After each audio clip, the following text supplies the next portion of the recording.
இது வந்து open side, இது வந்து ஃபோல்டிங் சைடு. 1 inch மார்க் பண்ணணும். இதில் வந்து நான் வந்து மார்க் பண்ணுறது 8 inches வந்து மார்க் பண்ணுறேன். பாடியில் ஹம் ஹோல் ரவுண்ட் வந்து ஃபுல்லாக மெஷர் பண்ணோன்னா அது எந்த அளவுக்கு வருமோ அதுலேருந்து பாதி வந்து மார்க் பண்ணணும்.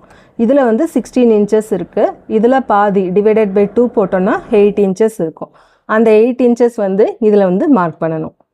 இந்த 8 inchesலேருந்து ஒரு 2.5 வந்து உள்ளுக்குள்ளே வந்து மார்க் பண்ணணும்.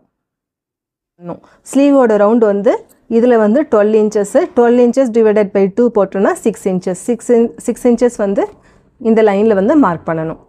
இந்த 1 inch வரைக்கும் ஸ்ட்ரைட்டாக போகணும். இங்கேருந்து இந்த 1/2 inch, அதுக்கப்புறம் இங்கே 1.5 inch. இதை வந்து அப்படியே வந்து ஷேப்பாக வந்து ஸ்லீவோட ஷேப் வந்து வரையணும். இங்கே மேலேருந்து ஒரு 1/2 inchக்கு மார்க் பண்ணணும்.